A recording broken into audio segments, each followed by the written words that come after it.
Jack, are you frozen? Sam, are you there? Yeah, Jack, are you frozen? Sam, are you there? Yeah, Jack, are you frozen? Sam, are you there? What are we even doing here? Yo, Wi-Fi fighting, but they holding it down. How about them J-era Maz ballers running Beantown? They say these guys are ridiculous, yet probably true. Like the 23 Celtics, they got a deep crew. Pregame Papa trying to make some bank. Professor Pete repping Latvia, KP the thank.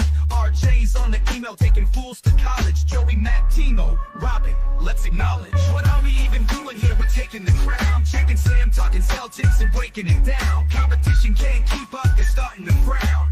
What are we even doing here? In the garden, fighting for a quiet spot. Jack's taking notes while the crowd gets hot. Irate, insightful, not a diplomat. Sam's got a long list and it's just for rats. Rat list your Wi-Fi, rat list your dog. Rat list Bronny, rat list LeBron. Rat list the traffic, rat list the song. Rat list is getting too long. What are we even doing here? We're taking the crown. Checking Sam, talking Celtics and breaking it down. Competition can't keep up, they're starting to frown. What are we even doing here? Might think they're chill, but don't get it twisted. They're not just hustling, they're highly gifted. Still new to the scene and making their mark. It's a humble beginning, it's a hero's arc. Sam's keeping it real with the Starkey vibe, but he's all in with Jack when it's time to ride. Your ass hat in the chat, Jack says don't come back. He's got zero patience for nonsense attacks. What are we even doing here? We're taking the crown. Checking Sam, talking Celtics and breaking it down. Competition can't keep up, they're starting to frown. What are we even doing here? What are we even doing here? We're taking the crown. Jack and Sam talking Celtics and breaking it down. Competition can't keep up, they're starting to frown. What are we even doing here?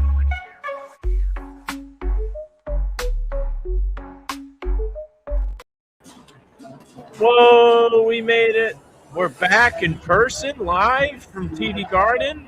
Some of the most reliable Wi-Fi in the game. Let me actually double check that all my settings are correct because you never know. Yeah, my mic's correct. Thank you. Nick NBA is here. Hello, Nick. Late to the show, probably so excited that Trae Young may be playing basketball near him soon. Yeah, I sent the wrong link once again, but yeah, no, that's it's tricky. It's tricky because I think the Wizards' young players definitely need somebody that can pass the basketball. Like Alex Sarr would benefit from that so much. But also, like they still have to they still have to pay him. He has a player option this season. The Wizards are trying to get a as high pick as they can. So if you had a choice between Trae Young extension or maybe a Darren Peterson, I don't doubt that they could play together, but then you'll have Trae Peterson, Trey Johnson, Bub Carrington, right? That's a cool group, but like I would probably rather Darren Peterson over $40 million or $35 million, $40 million of Trae per year. But for Trae, I think it's great because he gets to go to a place where he doesn't have any expectations at all. And of course, as he can help them. And the Wizards become a little bit more interesting. That's so sad. No, yeah, it's sad. It's sad. But it become a little bit more interesting. Again, I think it helps the young guys so much. Because the best passer on the Wizards right now is who? CJ McCollum? Maybe George. Keyshawn? Alex, we don't know. So yeah, if they can find a way to get some easy buckets, which Trae Young obviously will help them with, I like it. But yeah, man, that was crazy to see. We've been talking about it a lot, how like it's no coincidence that as soon as he comes back, they lose like 6 straight games, and then he misses 2 straight and they just dominate. And it's like, oh well, I guess that's the final straw. So interested to hear what you guys think about this though. I don't think he's a $40 million player. He's inevitably going to get it because of how good offensively he is. But I think as the league continues to advance, like you just can't I mean, this is going to sound ridiculous. He's a supercharged Anthony Simons.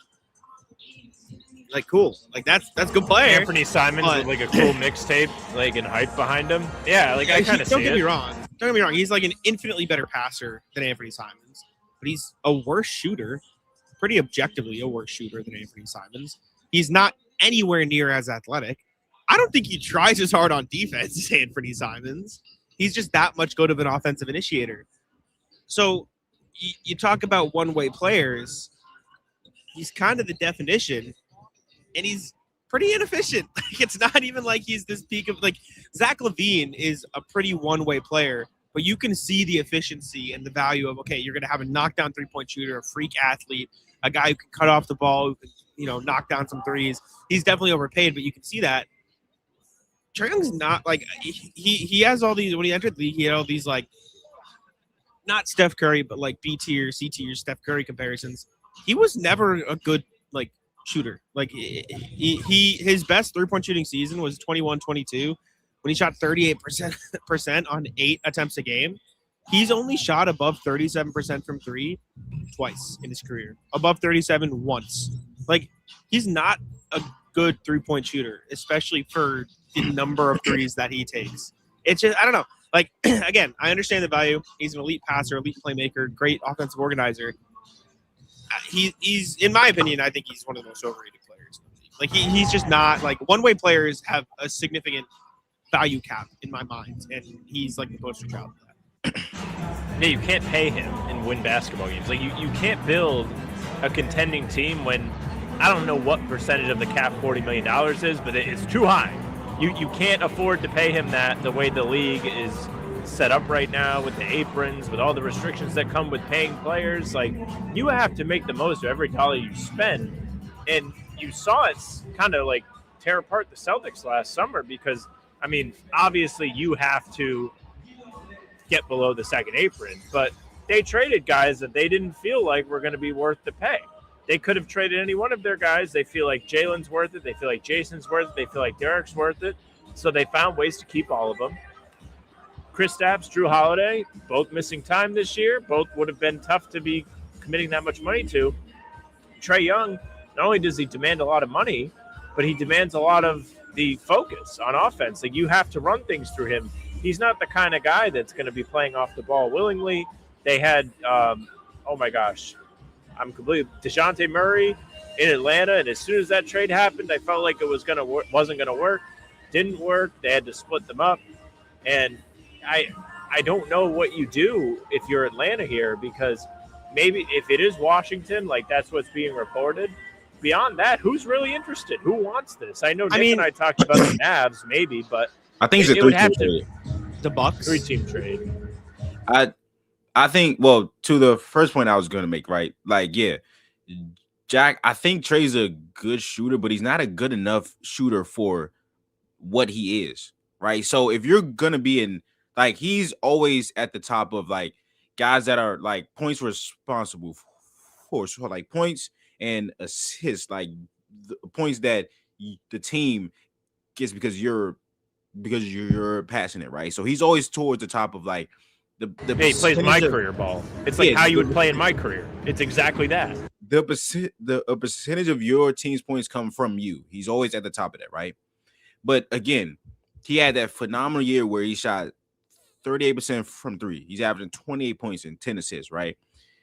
If you're getting that from Trae Young, you could see how you could trick yourself into thinking, okay, let's do this. Let's try it. But the thing is, not only do you have to build your offense around Trae Young, you have to build your team around Trae Young because of how bad he is on the defensive side. So if Trae Young is your top paid player, you have to build your team around Trae Young, right? And is he the building block if you're a team? Like, no, I think Trae Young, if he's going to win a championship at this point, I don't think Trae Young can be a number one option. Like, he has to go somewhere, right? And you have to put all 3 and D guys around Trae Young, all of them. Like, everybody else has to be able to defend at a high level to make up for what Trae Young is on that side, right? And they tried to put a guy like DeJounte there to, like, take care of some of the ball handling responsibilities that didn't end up going the way they thought it would. But it's just really tough from a roster construction standpoint if you have Trae Young, right? So it's so interesting. I really will want to see what the trade value is for Trae. But when you guys talk about the teams that's interested, Atlanta has been interested in Anthony Davis. The Mavericks have expressed interest in Zachary Richardson.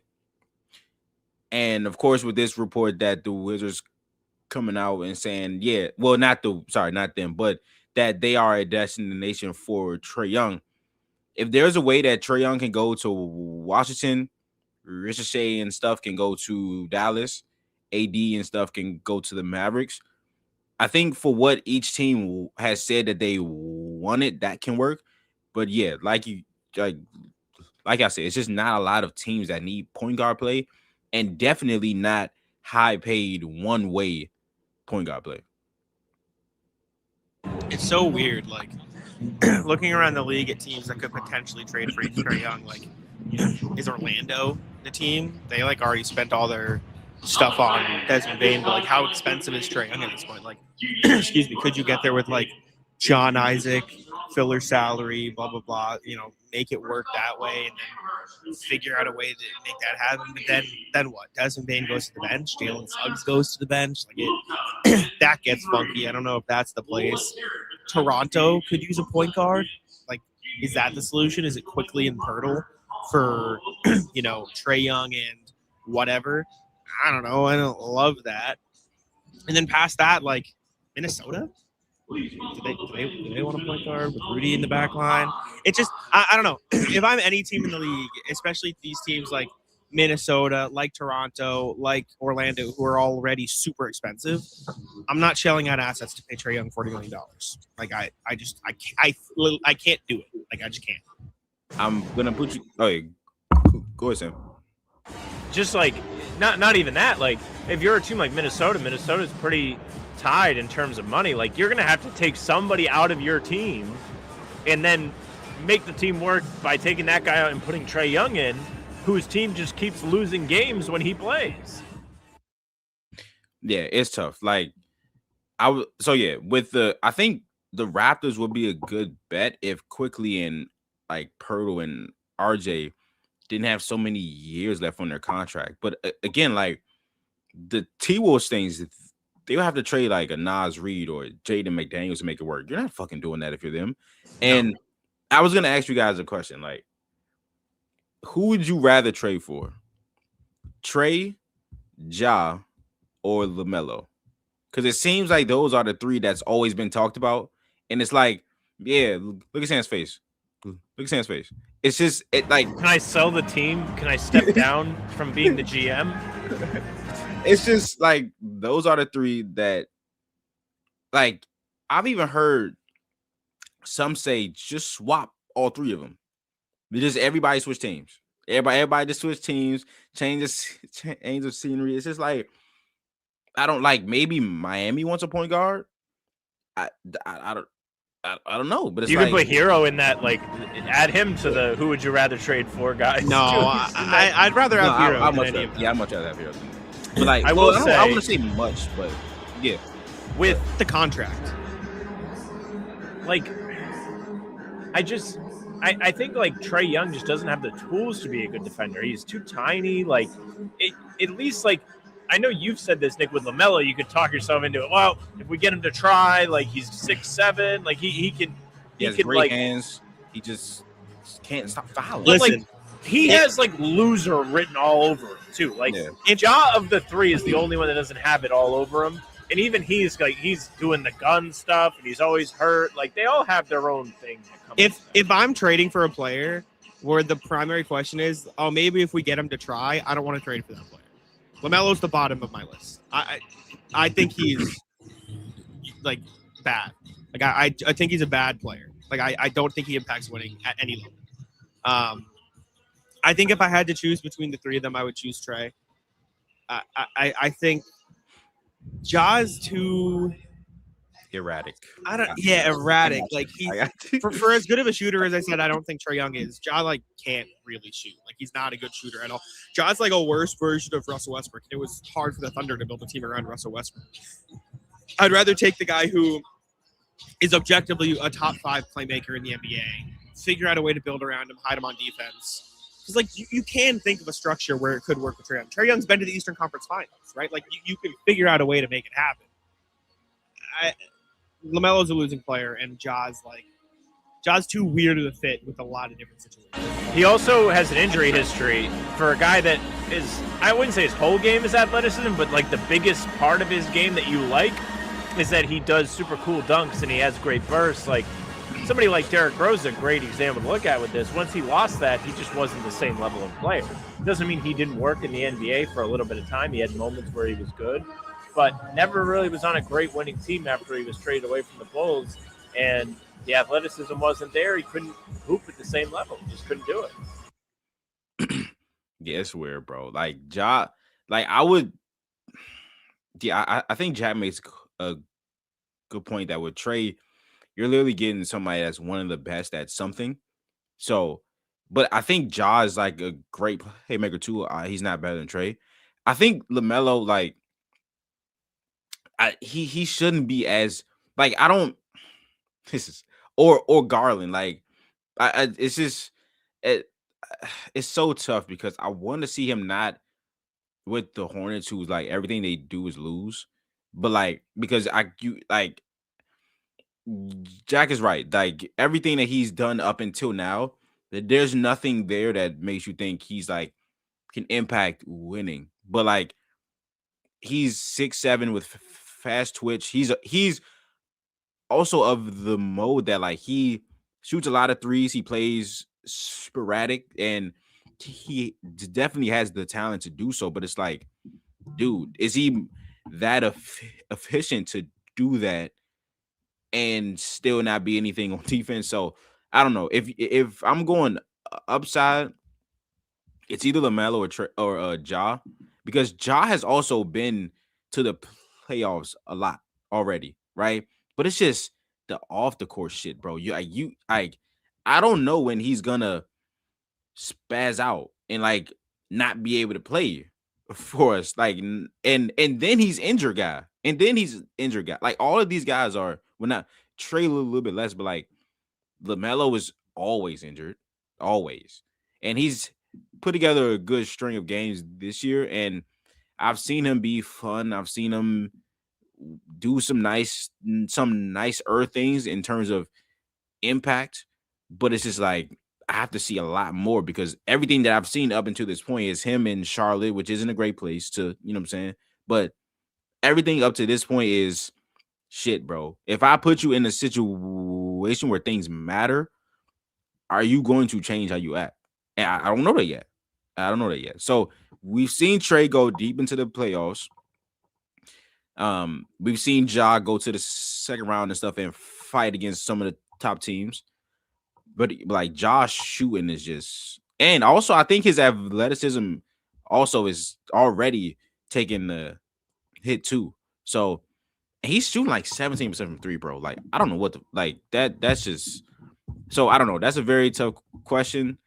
But I'm very excited for Trae's season. I want to see what trades happen. But yeah, it's just.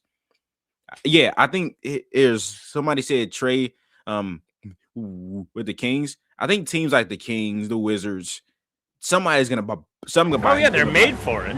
They have to bite.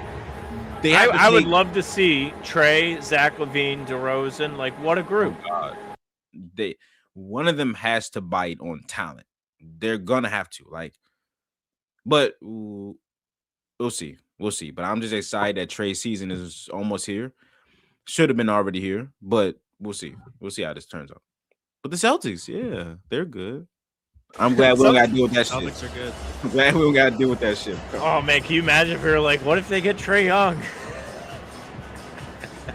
Listen, I remember everyone freaking out last year when, like, player rankings came out and Derek and Trae were, like, close.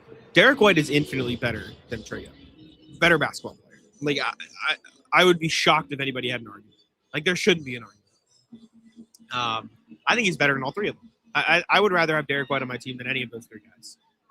I think if you said to any GM, like contracts, every context included, who would you rather have on your basketball team? 30 out of 30 GMs say I give you Derek White without a question, without a doubt. Heartbeat. I wouldn't even think about it. Even if you said they all make $30 million, I think everyone would still take Derek White. Yeah. Like it's just people don't value defense in the NBA anymore. Like people don't take it into consideration when they're talking about players and they're talking about rankings. Like I don't know, it just like that goes out of the window, and it's kind of silly. And I do think there is value for offensive-minded players, but when you're talking about guys who are so far negative on the other end, D-White can't average 20, Jimmy J, but like I don't care. He doesn't have if Derek White is arguably the best defender in the NBA. Like, what happens if you plays Trey with D White? I think they're a better basketball team. Objectively, I think they're a much better basketball team. I mean, yeah, he can't average 20. Jimmy J, you're talking about one side of the basketball here, man. And he's averaging 19 right now. So yeah, it's not 20, but like shit, if he's averaging 19 points. With the shooting slump at the start of the season. With the shooting slump. He was playing like me for 10 games. Offense. Like if he's averaging 19 points, bro, and yeah, okay, it's okay, but White isn't the number one. Is Trey? Trey's not on the board. If Brad Stevens, if Atlanta calls like, hey, we'll give you Trey for Derek White, Brad Stevens hangs up the phone. Blocks the number. Hangs up. Goodbye. Listen, he can't average. I think Trey definitely. If you give Trey and Derek White a basketball and say on offense do things, Trae Young would do more. Trae Young would do more. But that's not how basketball works. It's not how basketball works. It's not how basketball works. If this isn't how basketball works, Jimmy. That's not the game. He's a unicorn on the defensive side of the ball. He is one of the best rim protectors, and he's 6'4". He creates so much chaos on the defensive side, which makes your offense easier. And Trae Young, and he's so portable. Like he can go to any NBA team right now and start right now, and you don't have to do anything. If you trade for Trae Young, there's so many roster construction things that you have to do. Also, Trae Young makes more than Derek White, and he's infinitely less impactful. Derek won a championship. What do you mean?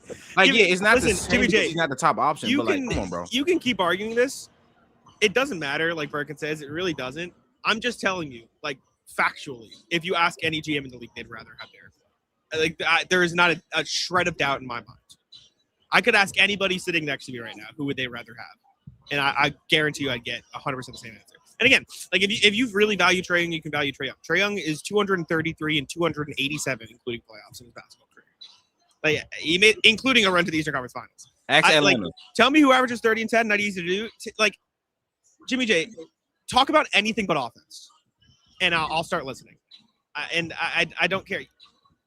So if Derek White, he also just has like loser stink on him. Like the team is losing games when he plays. Derek White's an elite role player. Trae Young is a bad number one. I'd rather have an elite role player than a bad number one, because a bad number one you have to build around, you have to pay, and it breeds losing basketball. If I can have an elite role player on my team for his contract, I'm done with this conversation. You're not listening. You're not like, you can think what you like. I don't care. Yeah, it's cool. It's just if you're trying to successful rage bait. But no, it's like it's cool. If he believes that he would rather have Trae Young, like it's cool, bro. But Derek White is just like an infinitely more. I think he's really the best defender in the NBA. Genuinely, I really believe that. I think he's the best defender in the entire league. And he has the numbers to prove it. The impact is there. You can see it with your eyes. And like I think somebody said it in the chat there, but like if you take Trae Young on offense, right, and you ranking out of 10, 8, 8.5, 9, cool. You put it on defense, he's a literal 0, bro. There you go. He's literally a 0, right? And it's just I don't know. It's crazy, but it is what it is. I hope that Trae Young can go to a team. Yeah, Maybe outside of Wemby. Maybe oh outside of yeah, Wemby. for sure. Yeah, like Yeah, you're right. I don't think he's the best defender, but like he's playing like an all NBA first team defender this year. So like there's no doubt. There's no doubt. Again, he's one of the best rim protectors, and he's 6'4". Like if you go through all the like rim protection shit, there's gonna be all bigs, and then slotted in there is Derek White. So and then not even talking about deflections and steals and all that stuff. So no, so yeah, but I hope that we get some trades. Trade season is one of my favorite parts of the NBA. I hope Trae Young goes to a place that can let him just ball out and stuff. And that somehow something works for Trae Young. But yeah, man, the Celtics have been on the road. JB 50 ball last game. We got a Jordan Wall sighting, man. We got a Jordan Wall sighting. I'm so glad he was able to get his time up again and be impactful. So yeah, man, I'm really excited for this game against the Bulls. I like Modest a lot. Is Josh Giddey playing in this game? Because no Giddey today. Hamstring. So it's Trey Jones, right? Trey Jones. I like Trey. I have the 5 somewhere in here. I like Trey Jones, but yeah, the Bulls have a lot going on. They're always going to be in that play-in range, which sucks for them because they're never going to get like a top pick. They're just always cool with being cool. So, Jones, Buzelis, Herter, Okoro, Vucevic. Okay, that's just so mid. Jesus Christ. That could be like the playoff or play-in shirts for the Bulls. Like that's just so mid. It's like the Celtics are different here. Oh, I thought you were saying.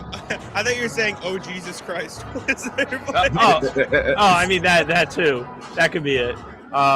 Yeah, you know what's funny about the Celtics game is last year they would go on these road trips and they would play really well, and then they'd come home and they'd lay an egg. Last year they were 0-6 when returning to TD Garden after a 3 or more game road trip. They're 2-0 this year. They beat the Grizzlies and they beat the Cavs in this same spot. So maybe they can get it together because there is a big chance to overtake the Knicks tonight. Knicks Pistons already tipped off. Let's see. Do I have the score? I don't. But they are, in fact, playing. It is 20-16 Pistons very early. If New York loses, Celtics win, they will be in second place when we're waking up tomorrow. Okay. Thoughts on Dylan Cardwell, Nick? I love Dylan Cardwell.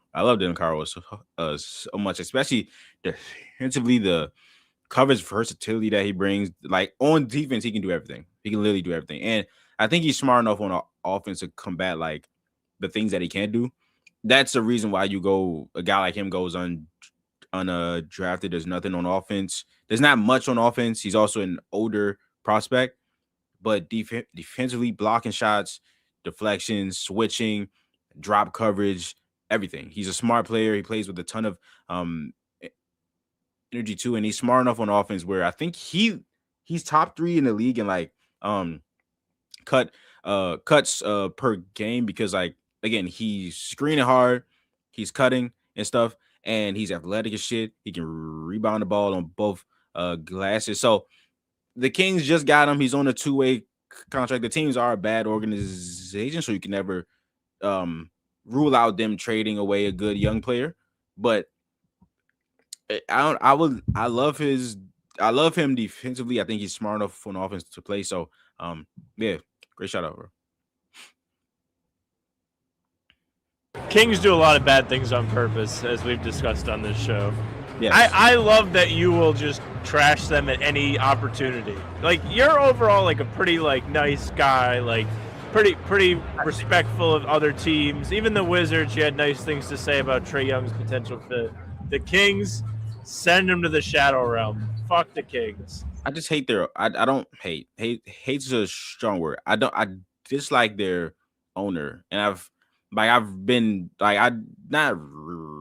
don't do research on the owners, but like I see like stuff that they've done and like I have no room for no moral compass people. So that's where that comes from. But yeah, and then he's also not like a basketball mind. So it's just like what the fuck. So it is what it is. They just can't win anything, even the court, which is awful. Yeah, they kind of are Kings are the Jags. They said the Bulls have been pretty bad the past 3 years. Let's do exactly what they were doing. Like, Let's what get the all hell? the players. What the hell, man? It's embarrassing. Because I remember Chicago when they got Lonzo, DeRozan, Levine. There was a point before Lonzo got hurt, but they were like number 1 or 2 in the East, and like with Lonzo can actually shoot. With Caruso, DeRozan had 2 years where he was like insane, and then Levine can come in and score efficiently, even though he's not giving you stuff on offense. But like that team was actually pretty good and pretty fun, but you also did not like their roster construction was much better than the Kings just saying, yeah, let's throw this at these guards. You know what I'm saying? Let's draft 3 guards. Let's be horrible at drafting. Like the Bulls actually had defense in Lonzo, Caruso, and stuff with the scores. And then Vucevic can like stretch the floor and stuff, play in between game, can score from everywhere on the offensive side of the floor. So it was a better constructed team. The Kings just said, yeah, offense. Yeah, wait, let's trade Tyrese Halliburton, 1, which they made the playoffs. Listen, brother, you ain't made the playoffs in 17 years. You finally have a chance to, by all means, bro, go for it. Like, I'm not going to sit here and say, like, those fans deserve so much better, but they just haven't made the right move time and time again. I'm glad they have their picks this year, so they, if they get top 3, they can't mess it up. So you have to put teams like that. Well, hey, you never know. Listen. You never fucking know. But you got to put teams like that in a position where they can. The Kings select Nate Ament with the 3rd overall pick. So one of us gets drafted. One of us you like that meme where he's like, me? I got drafted. Yeah. So yeah, we'll see. But yeah, I'm excited for this game. We'll see how it goes. All right, we can wrap it up there. Any final thoughts? Anything you'd like to plug, Nick, before we get out of here? Nick NBA on YouTube, Nick NBA YT on Twitter. That's about it. Appreciate y'all. All right, we'll wrap it up there. Jack and I back in the morning with a game recap. Here's Joe. Bye. I just got 3 things to say. God bless our troops. God bless America. And gentlemen, start your